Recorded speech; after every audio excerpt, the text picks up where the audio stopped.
What's up, guys? It's your favorite Kwiwi coach, and give me 6 months of your time, and I'll give you the best golf swing of your life.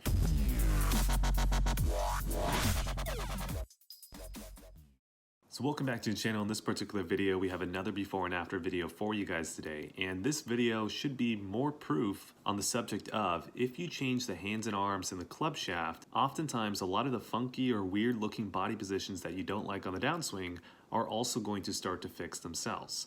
So if you're interested in this concept, well, let's go ahead and jump into the video. But before we get into the video, I want to give a quick shout out to our sponsor, and that is Kiwi Golf Japan. If you're too busy or you just can't make it out to our locations for lessons, Kiwi Golf Japan is the membership site for you. With 200 plus videos of golf instruction, we have everything on the site you could possibly want. So check out that link down below, and now let's get into the video. So oftentimes when we're looking at our golf swings, the first place we like to look at is going to be the way the body moves. And if we start to see that our body doesn't look like what the PGA Tour players look like, we start to get pretty worried, right? And then the next logical step from there is a lot of us are then going to go try to fix the body part that doesn't look like the PGA Tour player. Now, I get where you guys are coming up with this logic. I mean, on YouTube, that's pretty much what everyone preaches, right? Fix the body first, the hands and arms are going to come along for the ride. But is that really the best way? And in this video, I'm hoping that after you watch it, you'll come up with some great ideas on how that might not necessarily be the best way, but ultimately what you should know is that if we start to move the hands and arms and the club shaft certain ways, it's definitely going to correlate in the way that the body moves down near impact. So if you're interested in that, let's go take a look at the before swing first, then the after swing, and then from there, you're going to have a whole lot clearer idea on what I'm talking about.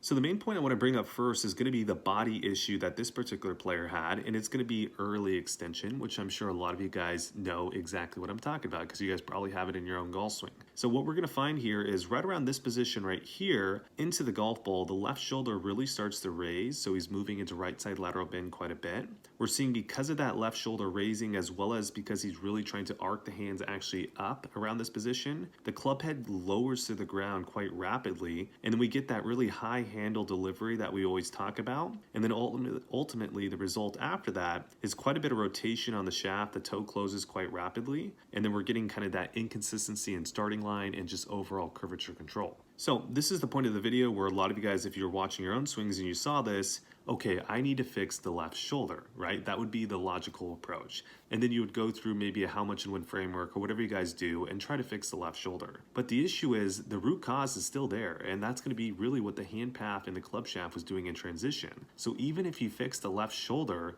it's going to not necessarily be fixed, right? Because you're still going to find yourself wanting to early extend. You're still going to see a little bit of it in there, even if you fix the body a much more than where it currently is. So the way to completely eradicate this movement and completely get it out of your game is to fix the root cause, which is going to be the hand path and the club shaft. So let's go highlight that. So I'm going to draw some circles on the hand, and I want you guys to take a look at what the hands are doing here. Now, this example that you're currently seeing is a great example of a hand path that's moving too directly out towards the golf ball, or it's moving too diagonal out towards the ball. So the way that you can tell that this is the case is really where the first circle is relative to kind of the second circle. Now, another good telltale sign is also the lead arm position as well. So let me go highlight that because this will be a little bit easier for you guys to really quickly and accurately measure. So as you can see right now, he's right around 22 degrees with this left arm angle, and this would be really far left for any club at this particular point in the golf swing. So we like to teach anywhere from 15 degrees, maybe even 10 degrees or less at this particular position, but definitely once you start getting into the 18, 19, 20 degree range, you're starting to get quite far left. I mean, the worst I've ever seen, I think I saw some person right around 60 degrees with that left arm, which obviously that player had a pretty massive early extension move because of that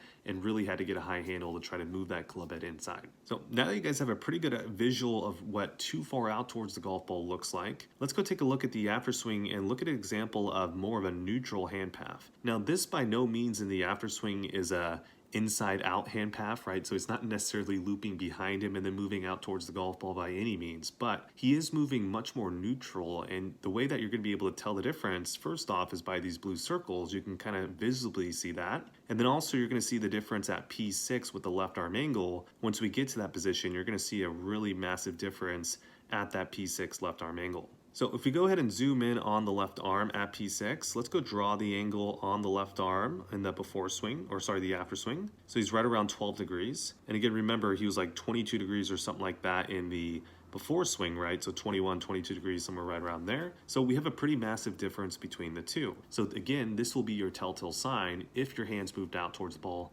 too far or not. So this was a big key reason on why he was early extending. So I want to get real briefly into the reason why a left arm angle that's this far left will cause you to early extend. So the main point that you got to think about is going to be called low point and potential low point when it comes to P6, right? Because you haven't hit the ball yet. So wherever you are at P6, you're talking more so your potential low point through the positions that you're currently in. So whenever the left arm gets more and more left, your potential low point gets more and more in front of the golf ball. And if you get your lead arm really far left, like 20 degrees or more, that means you're probably going to have a low point so far ahead that you would typically miss the golf ball. So what most people are going to have to do from this particular point is exactly what this player was doing, which is really raise that left shoulder, move into right side lateral bend, raise the hands, lower the club head really early. And all these movements are going to shift that low point more behind the ball, so where he can actually have somewhat of a decent strike from his P6 position. So I'm hoping you guys are already starting to see the logic here. If we can change that P6 lead arm position by changing the hand path, we're going to find that from here, the potential low point will not be really far ahead of the ball, right? It's going to probably be where it should be. So from here, this means that this player can actually cover the golf ball, keep that left shoulder much lower than it was before. And then from here, what you're going to find is the early extension move that you were seeing before is pretty much completely non-existent. So to sum that up for you guys,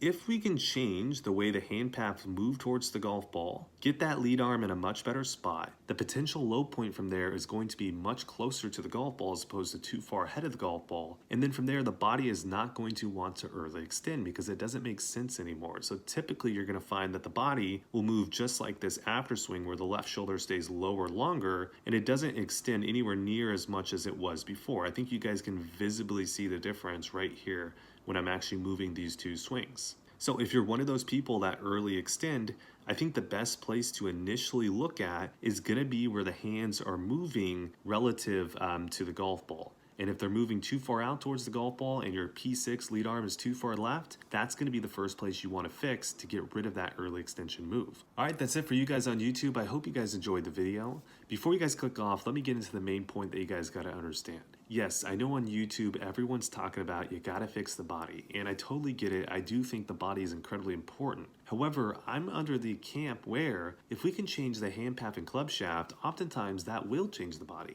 And I've found it to be much easier for clients when they go through the how much and when framework to change the hand path and to change the club shaft versus trying to change the body. The perfect example that comes up to my mind is a recent lesson. You know, we spent probably about 30 minutes trying to get this player to actually have left side lateral bend in transition because that was a point we're trying to fix, versus when we basically had to move the hand path slightly different and move the club shaft slightly different. That took them a whole 2 swings to actually get at full speed. And then lo and behold, actually the left side lateral bend also started to get better as well naturally, and we got a lot of that domino effect. So I hope you guys enjoyed the video. If you guys did, make sure to like, comment, subscribe, share, all that good stuff. Check out our Kiwi Coach 6-month program. We'd love to help you guys out. There'll be a link for that down below. While you guys are on the website, make sure to check out our membership as well that supports the channel. And yeah, I'll see you guys in the next video.